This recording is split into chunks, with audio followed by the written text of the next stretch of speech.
Hello, friend, and welcome back to episode 7. Yes, we made it a week. Today is the 7th episode of my 31-day series where I am answering your questions about creating a career and a business that you love.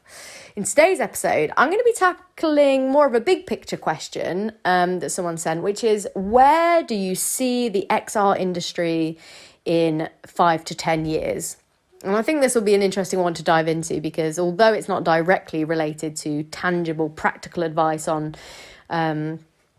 getting clients or building a career, at the same time, it is quite important if you think about where the industry is going to be in those amount of years and how that will impact your career and business. So we're going to get into all of that good stuff. But first, if you've got a question, reach out to me on social media. My handle across all of the platforms is alexmakesvr. You can send me a longer email to alexmakesvr@gmail.com. And if you want reminding when these episodes go live, which is daily for the next, I can't do 31 minus 7 off the top of my head because my brain isn't that good. But yeah, if you want notifying daily when these episodes go live with a short summary of what I talk about in that episode, then please sign up to the newsletter at alexmakesvr.com. Okay, let me grab my fortune teller ball and my Mystic Meg cloak, because I'm about to be Nostradamus for the day, and I'm going to, in this episode, talk about the future of the immersive industries. And I think this is something that I actually really love to think and talk about often, because it grounds me in what we're all working towards, basically. I think it's really important that if you're working in this industry, that you believe in the technology, that you believe in the direction, that you believe that where we're headed with this technology is worth the daily grind that sometimes it takes to work in the industry. And the truth is, it is hard, especially right now. I mean, the carnage that this virus has had on, you know, the kind of the steam, the momentum that location-based VR had, the effects that it's having on production companies as they can't get out and do as many shoots, on, you know, on clients pulling back on budgets because they don't want to risk budgets on something as experimental as VR. There's so much going on right now that I think zooming out and looking at that big picture is so important to keep you sane. And I think, from my point of view, my view on like where we're going to be in 5 to 10 years changes. And of course it will, because, you know, you don't, until some kind of technology comes out, or you see like a new rumor about a new big company like working on something, like until you see these things, you kind of don't really know which way it's going to go, right? But what I tend to do is I tend to look at the big picture consumer behavior. So, controversial opinion, I don't think that VR, and obviously I want to talk about the immersive industries in general, because I think ultimately that's where it ends up being. It's like AR and VR merge, and it's kind of like it'll be in one headset. It'll be like one pair of glasses or whatever it is. So, you know, the mixed reality future, let's say, is a lot further away than most people think. I think, to the specific question, which is, where's it going to be in 5 to 10 years? I think in 5 years' time, I think Apple or Facebook or Google will have out a pair of glasses that connect with your phone, a bit like an Apple Watch does. And it will be a mixed reality. It will most likely be like AR. Maybe it will be capable of some VR, I'm not sure. But I would imagine in 5 years' time, there will be some kind of, let's say, Apple Glass that early adopters use. So I think it will be the first steps towards immersive becoming commonplace, because as soon as you have the big buy-in of big companies like that, now you're starting to kind of penetrate that early kind of majority, that kind of early mainstream audience. I still think it will be mainly early adopters that have it, as in it will be kind of, you and I, the people that are in the industry, like the tech nerds, the people that are willing to spend probably thousands on quite an experimental and early device. A bit like when you look back at like the first iPhone. I mean, because I'm part of like a tech family and my parents have always owned like companies that were in the media and like they're super techy and love tech. We all got the first iPhones when they came out in 2007, but it wasn't really, I think I was reading something recently about the fact that it took a good number of years before smartphones were like adopted, even by like the early majority.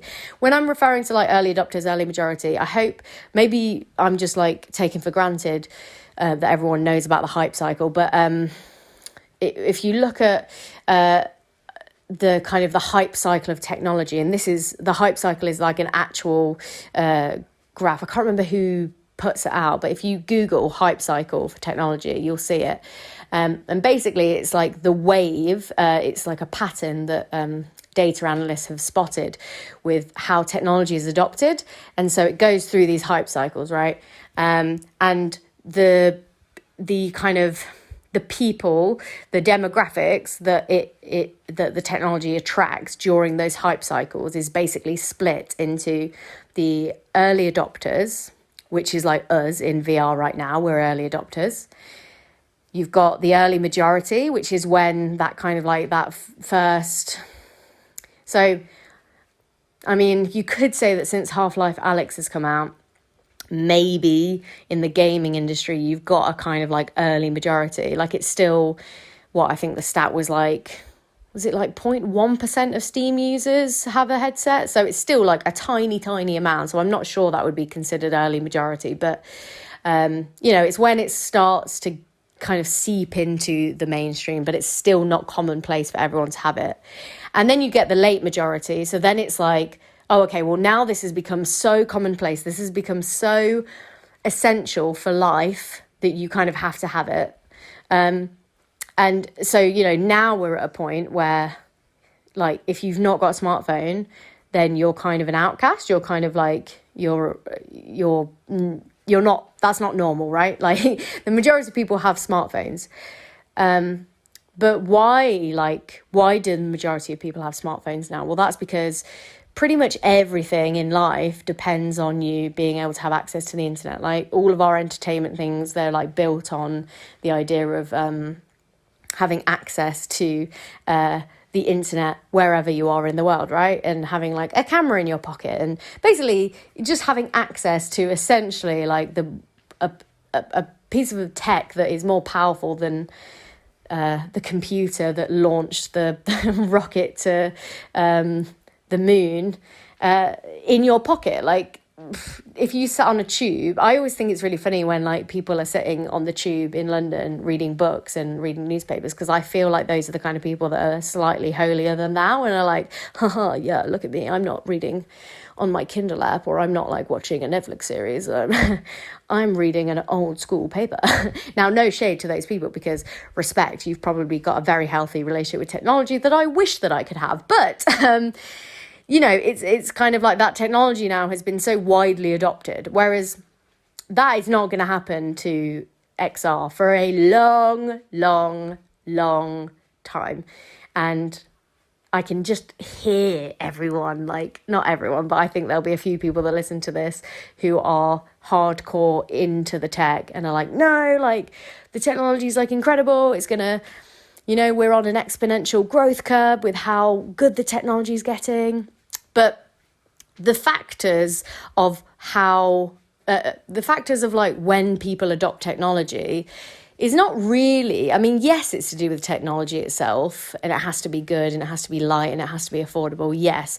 But more than anything, the thing that dictates whether or not people adopt the technology is consumer behavior. Like all it comes down to is this thing useful for people's lives? So to get to the actual question, where do I personally think the industry is going to be in 5 to 10 years? I think in 10 years, we'll start to see, especially AR and mixed reality, like be very, very commonplace. like a pair of Apple glasses on your face will be as common as an Apple Watch. It will do a multitude of things. It might even replace your smartphone in terms of its functionality. To give you an insight into like the world that I really want to kind of, this is an actual dystopia that I would love to live in. I'm not sure I used the word dystopia right there, but anyway, I would love to wear a pair of glasses where I could walk into my house and the majority of my furniture is pretty plain, like it's a particular like kind of shape, but it's plain. And I could project different designs onto it. So I could almost like buy my furniture designs and that would like change what it looked like. I would wear plain clothing, but everyone who wears Apple Glass can also see the design that I'm projecting onto my t-shirt, like, right? So like everything, digital furniture, digital fashion. I think that's absolutely where we're headed. I think, you know, I won't have a need for a TV because I'll just project the TV onto the wall. Now, this is the thing. I think of that as quite likely and quite actually I would really love to live in that world, because I am a glasses wearer anyway, so I don't find it annoying to wear glasses.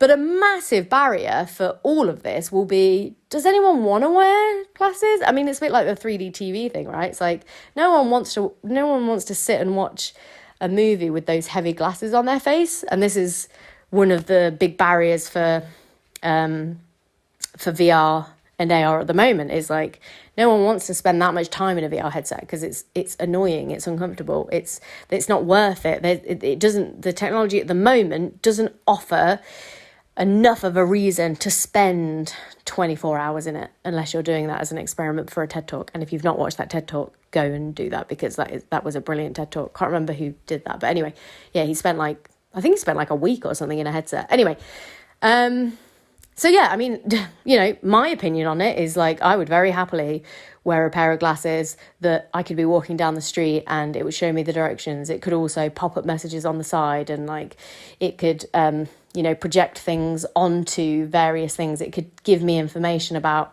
a car. It could, you know, give me information about like a shop that I'm walking by and tell me like what star rating it has and like what the menu is and blah, blah, blah. Like, you know, I'm totally into that. But then again, I do wear glasses, so it wouldn't really be that much of a change to me. Whereas if you're not a glasses wearer, and then, I don't know, because then I'm speaking out loud and I'm like, well, there was a time where wearing glasses became like a fashion statement. So I like knew people. In fact, I still do know. That's funny. I do actually still know people that wear glasses without any, they do have lenses, but they're not prescription lenses. They're just like glass because they like the look of glasses on their face. So I don't know, maybe there is something about if it looks cool enough and the function is right, then it will be massively adopted.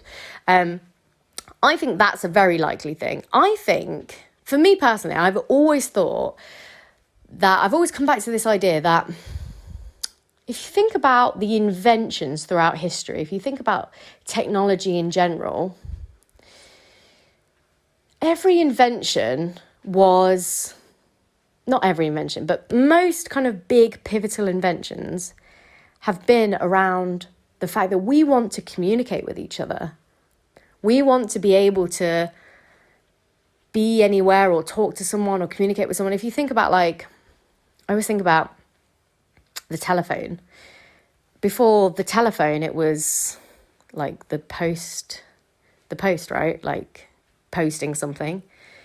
Before the post existed, you'd have to like, I don't even know, like send your letter with a local person that was traveling to that region to deliver your message. I mean, I guess that is post, but maybe before it was an actual system. And before you could travel with it, like, then what did you do? Like, how, like, we are, as a civilization, we have wanted to communicate with each other. We've wanted to be able to be with each other. You think about the internet is literally the ultimate communication device. The idea that you could be connected to everything and everyone all the time. You can transcend distance. You can transcend your own reality. I mean, the internet is a virtual reality. It already is. It already is. And I always think of VR is like the layer on top of the internet. It's like the internet was actually the infrastructure for us to be connected to everything, everywhere, all the time. And now we're going to go from this little rectangle that we have in our pockets that connects us to all of that, to actually being able to be there. Like, I always think of VR as the ultimate teleportation machine. And it's funny because I think Zuckerberg came out with a quote recently that I think he's actually said this basically in no uncertain terms. I think he was shading Elon Musk and Tesla because he was like, oh, not Tesla, SpaceX, because he was like, I would much rather, work on something that brings the world to you rather than, go to Mars. And I totally agree with that. I've been saying that for years, this idea that this machine is a teleportation machine, but instead of sending your atoms somewhere else, it brings the world's collective atoms to you. And if you think about it, that's basically just a layer on top of, it's like we built the foundations of a house with the internet. And now what we're building on top of that layer is the idea of being able to experience anything and remove all barriers and transcend all distance and time and everything. It's like, it is super futuristic, but that's it, right? And from a practical point of view, I think the tipping point will probably be where, yes, the technology has to be good enough. Yes, so many things have to come into play to make it possible and feasible. And, 5G is probably going to be super important to facilitate the explosion of immersive technology. But the biggest place that I can see it having massive impact, and this is when it becomes quite commonplace, and this is just my personal opinion, because I've had this conversation with several people in the industry who have disagreed with me, but I think when the technology is so cheap, so affordable, so accessible, and so easy to create for, that it becomes education itself is completely transformed, because now you no longer need one teacher per 30 students, because you can have it's a bit like the online course world, right? And all of that. But if you can have a VR where you had these small groups of kids learning at the same time, because you still want that kind of that small group classroom vibe, so you can appeal to or kind of attend to that kid's needs. But ultimately, the teacher is probably some badass, incredible, it's probably Siri. It's Janet from The Good Place. If you watch that on Netflix, it's the ultimate AI being that basically can tailor your learning experience in a virtual environment that is set up to be the best educational environment for you, your kid. And they can do it from literally anywhere, and they can go to any field trip. They can learn on Mars about Mars. They can learn about ancient Egypt in ancient Egypt. They can learn exactly with the cadence and the style of teaching that they need for their learnings. Who isn't going to buy into that? And yes, that is decades away, but that's where this goes, right? That's the potential of this technology. I literally have got goosebumps, because this is why I work in this industry, because not necessarily that right now I love spending every second of my life in a VR headset, because the truth is I don't, but it's because of where the future of this technology goes.